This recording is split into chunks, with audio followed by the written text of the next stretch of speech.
Olá, bem-vindos a mais uma sessão do ABR Entrevista. Meu nome é Marcel Menon-Miak e hoje eu vou entrevistar o Dr. Benjamin Bleier, do Massachusetts Pioneer Infirmary da Harvard Medical School em Boston, nos Estados Unidos, e que foi o autor do primeiro estudo a avaliar a segurança e o potencial de aerosolização de exames endoscópicos nasais e da cirurgia endonasal. O título do artigo, traduzido para o português, é Instrumentação endonasal e risco de aerosolização na era do Covid-19, simulação, revisão de literatura e estratégias propostas para minimização. Hello, Dr. Bleier. Thank you so much for accepting our invitation. It's a great honor to have you speaking for us. And before we talk about your study, how's the COVID-19 outbreak in Boston? Are you still at the top of the curve of cases, or is the population already returning to their normal activities? Well, first of all, Marcel, it's great to see you. For those of you who don't know, Marcel spent some time with us in Boston and was one of our very best international fellows. So it's great and an honor to be here speaking with you and the society. With respect to Boston, right now we've peaked over the past 1 to 1.5 weeks. We're starting to see the curve drop, but very slowly. We're also starting to open up the sort of society a bit in a very phased approach. So we have to see how that goes with respect to whether infection rates go up during that time. All right. So in Brazil, there's an anxiety among doctors because there are high rates of infection, specifically among otolaryngologists. And your study was the very first to describe the aerosolization risk in endonasal instrumentation and give us some orientation. Could you tell us the background of the study? What did you have in mind when you planned it? And feel free to start showing some of the slides you have. So the reason that we undertook this study was, as everybody, once we started hearing news reports regarding this infection in China that was spreading and starting to come around to outside the borders of China, there was already reports starting to come out which were very worrisome, specifically to healthcare providers and then specifically to otolaryngologists.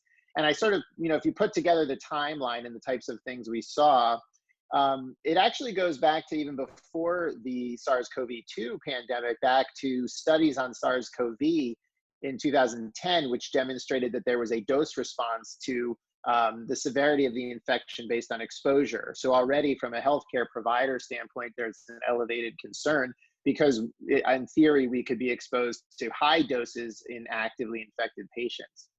So as we all know, in the end of December, the SARS-CoV-2 infection started to release reports to emerge in China, although now it seems they may have started even earlier. Then in February, there was a report that there were elevated viral titers in both the nose and nasopharynx. And this was actually the basis for why testing started out by doing nasal and nasopharyngeal swabs. So again, very specific to our field. And then in mid-March, this was declared a pandemic by the WHO.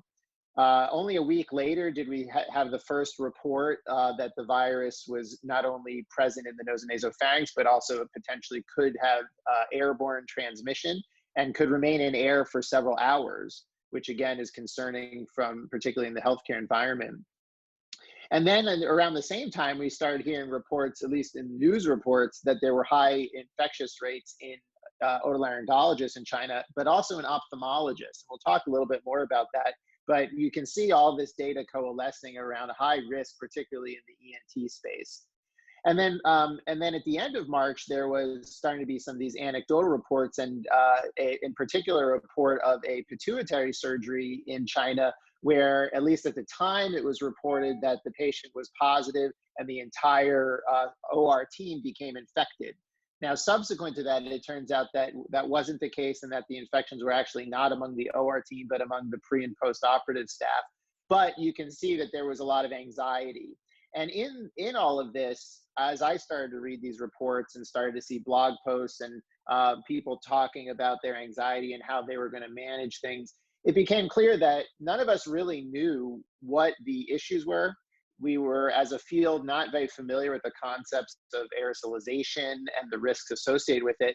And so that was really the basis for the initial study, was to just essentially get a handle on the data, on the information, and codify the literature so that we could then develop some evidence-based approaches to understand our own risk. So the first study you published focused on the droplet spread, not aerosolization, in two situations, right? The endonasal exams and the surgical instrumentation. Could you explain your experiment? And so this study was first published online back in April 3rd. And here we were really looking at particles in the droplet range. And this was a very a study that we put together very quickly. So we realized that we didn't have the instrumentation with the sensitivity to look at the airborne particle range. So we wanted to at least start by looking at the droplet particles. And what we did was we divided the study into two phases. Into a clinical phase to mimic procedures we would be doing in the outpatient setting, and then the surgical phase. And there's a good reason for that differentiation. And so in our initial study, a cadaveric model where we had this grid in front of it, and we mimicked an outpatient sneeze condition by putting an atomizer in the nose, which is known to produce particles between 30 and 100 microns.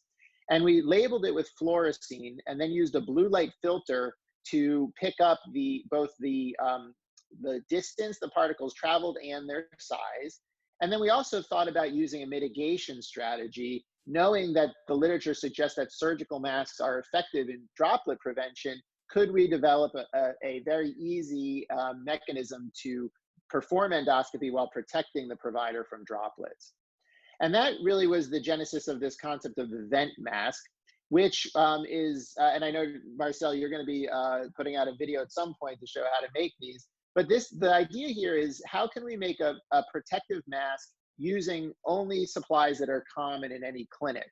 And so here what we did was we took the finger of a glove, we cut it off with some extra extension into the palm and draped it over the front and the back of a surgical mask. We then put 4 staples to create a seal, and now we have 3 layers of material. We have the 2 gloves and then the mask intervening. And then with a small puncture, we're able to pass a scope through while the gloves retain a relative airtight and watertight seal around the scope.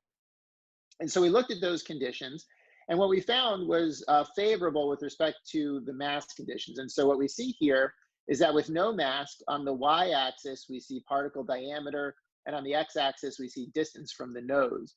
And so if the subject does not wear a mask, or the mask has a hole in it and no glove, and we simulate a sneeze, we see significant spread, which is ameliorated by the mask or the vent mask condition. And we saw this both by the total surface area affected and the droplet size. And so semi-quantitatively, you can see this as basically, if this is the grid in black and the gray boxes are where we saw contaminated droplets, you can see that wearing a surgical mask really prevented contamination, as did the vent mask. However, in the no mask and perforated mask conditions, you can see that a simulated sneeze using the atomizer really spread droplets throughout this area, just in the same area where a provider would be standing.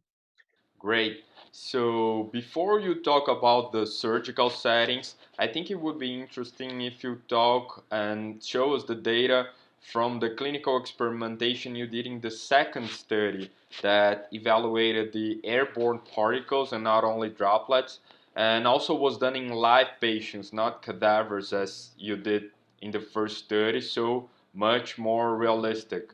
How the second study complements the data you got from the first study? In this case, we used a particle detector, which was able to detect particles at about 15 centimeters from the nose. And we mimicked a variety of conditions that we would think we would encounter in an outpatient diagnostic setting. So things like heavy breathing or panting, coughing, nasal endoscopy, speech, and then sneezing. And on the y-axis here are the number of particles generated over about a 30-second interval. And what you can see is that while panting and coughing did generate particles, these were not statistically significantly above the baseline particulates in the room. But performing nasal endoscopy, either flex or rigid, started to generate statistically significant airborne aerosols. Speech even more so, and we'll get to some details on that later. And then finally, sneeze was an order of magnitude higher, which is again is expected. So we then took our surgical vent mask concept and said, well, now with airborne particles, how can we similarly mitigate this? And what we found was a little bit disconcerting with respect to our droplet findings. And that was that when we used an N95 mask or an N95 with a vent modification, we were able to ameliorate or drop those airborne aerosols down to nothing above background detectable range. Also, note, when we had the subject talk or sneeze into the mask and then remove it in the room, we actually saw particles escape from the mask. And what that tells us is that particles are trapped inside the mask for an N95. And so if you're going to use that as a control method, you don't want the patient to remove that in the room. You want them to leave the clinic space before they remove it. Now, when we checked the surgical mask, and this wasn't even with a vent modification, this was just the surgical mask with a simulated sneeze, unfortunately, we did see a significant escape of airborne aerosols.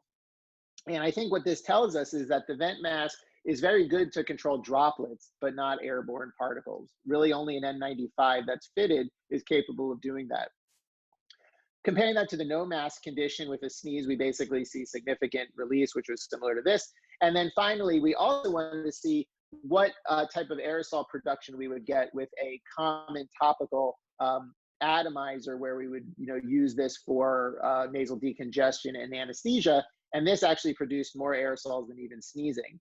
And so unfortunately, the behavior we're most concerned about, which is sneezing, the best way to mitigate that, we know, is decongestants and anesthetics, but our traditional methods are somewhat limited because they themselves produce aerosols. What about the surgical settings? What are the situations you simulated? Now, we then went on in both studies to look at the surgical conditions. This reason we split this up is because surgical aerosols are a completely different animal than clinical physiologic aerosols. As we discussed, physiologic aerosols are generated in the lower distal respiratory bronchioles. But in a surgical setting, at least under general anesthesia, there's an endotracheal tube and a cuff up, which means that the lower airway is actually excluded. And what that means is that the aerosols that we're interested in during surgery are really those produced by the instruments. So we really have to focus on the instrumentation when we talk about surgical aerosols, which is very different than the physiologic aerosols that the patient is producing in an awake clinic setting. Now, there actually is a reasonable amount of literature that covers the surgical risks of aerosolization, and largely comes out of the orthopedic literature. And so again, as I noted, the aerosolization is instrument dependent. And it is known, for example, that in thermal procedures, so electrocautery or laser, these produce high volumes of ultrafine particulates. Now, it is not necessarily known in all cases whether these particulates contain live virus, but suffice it to say, the risk in electrocautery is production of sort of these small particles in smoke. As we get into the cold-powered instrumentation, like drills and so forth, again, it's been shown in the orthopedic literature that high-speed drills certainly produce aerosols that are capable of contaminating an entire operative suite with, for example, a Staph aureus, can contaminate the surgeon, as you see in pictures like this, where you see fluorescent particles. And then finally, it has been shown that you can detect HIV in cold aerosols coming off drills.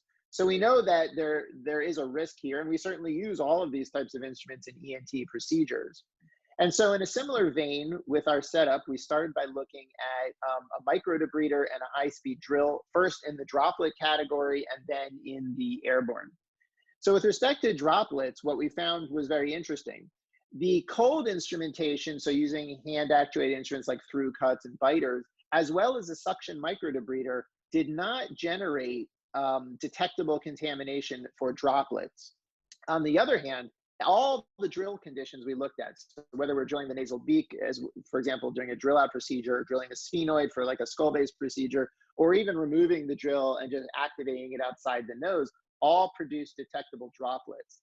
Now, at the time, this was very commensurate with these reports coming out of China about these skull-based procedures causing infection. Now, again, those stories turned out to not be the case, but nevertheless, the risk, in fact, was there the whole time.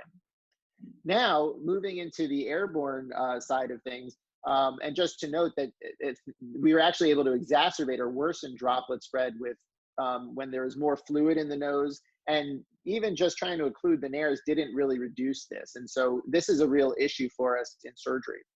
But on the airborne side, again, we use the same setup as we discussed before. So we use this optical particle analyzer, which I failed to mention. It detects particles between less than 10 microns.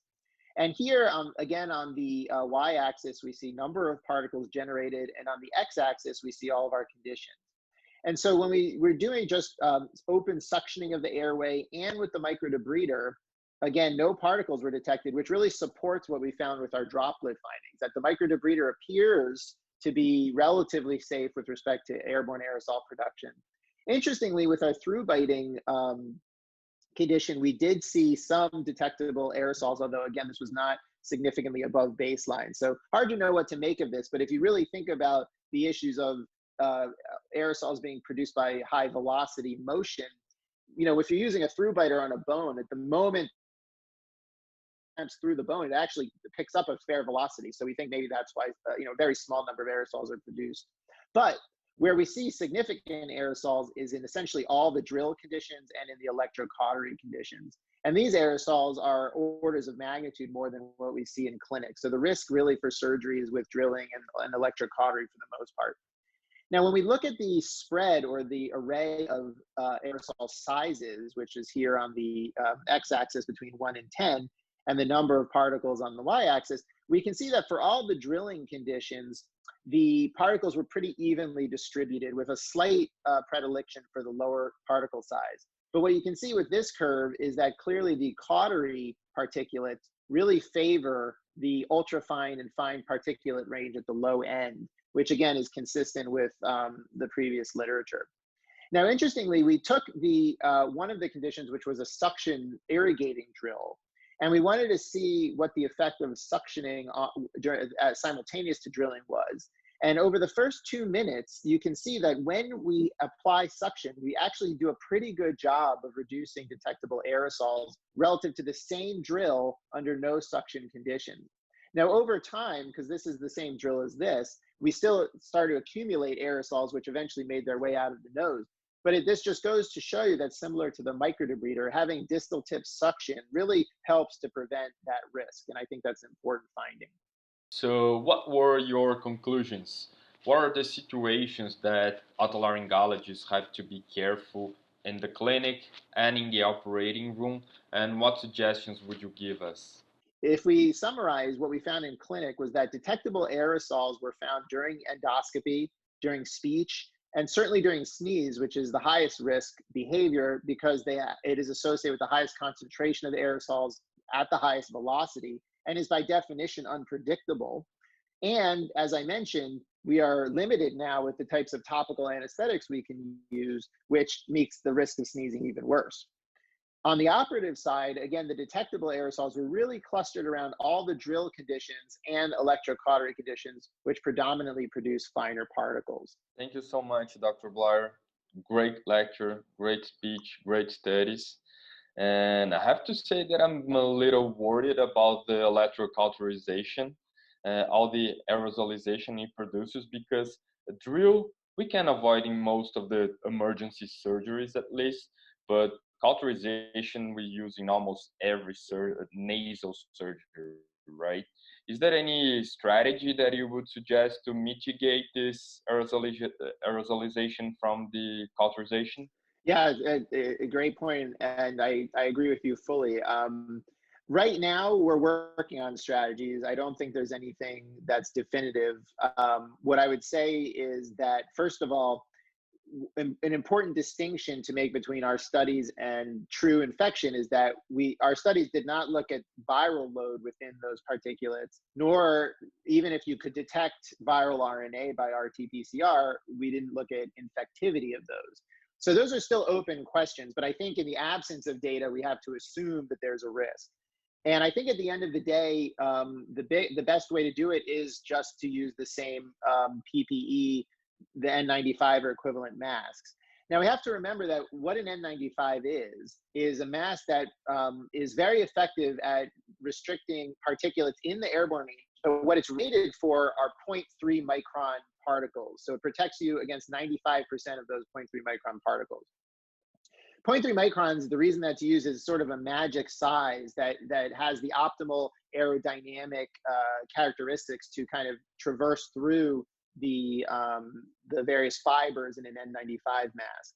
Now, what we saw is that most of those particulates, or at least many that we saw, were still between 1 and 5 microns. So I think at the end of the day, the number of 0.3 micron particulates during cautery is still relatively low. So, I think the first thing is making sure you're just wearing proper PPE, using as much suction as you can. So suction cautery, I think if you can avoid things like bipolar or have a second person suctioning for you, I think those things for now are the best thing you can do. Certainly, I think more solutions are coming down the pipeline. Okay. About the nasal endoscopic exams, I really liked your insight and I feel that the procedure itself, we can make it really safe with doing the N95 valve mask, but we really have to be worried about all the setup, like how the patients are putting and taking out the mask. Could you talk a little bit more about that? Yeah, so I think first of all, I would also note that in our study, we used live subjects who had been fitted for the N95. And as you know, an N95 only works if you've been appropriately fitted for it, because the fibers the filtration efficiency can be as high as you want, but if there's a seal broken, then it's not going to work. So I think that that also is an open problem right now, which we're moving towards developing solutions for. I think that the best thing to do in the current setting is to make sure that you as the provider are adequately protected with the full PPE, and then implement all of those other engineering and environmental controls into the room. And right now, that's really the best thing that you can do. And so, for example, what we're doing up at Harvard, Mass Eye here in Boston is essentially we're quote unquote resting the room for an hour in between uses. So we know what our air exchange rate is. We know how many air exchanges per hour we need to get the room to an acceptable level. We do all the surface cleaning. And that's what we're stuck with for the time being. So you're protecting, if you go back to those concepts, the provider is protected by provider PPE, and then the physical plant and the patient are protected by these engineering controls with air exchange and surface cleaning. All right. Okay, Dr. Bleier, thank you so much for your lecture and all the alternatives you are producing to protect the otolaryngologists all over the world during this pandemic, and hope to see you soon in Brazil. Very good. I can't wait to get down there after this is all over. All right. See you. Thank you so much. Okay. Bye-bye. Bye.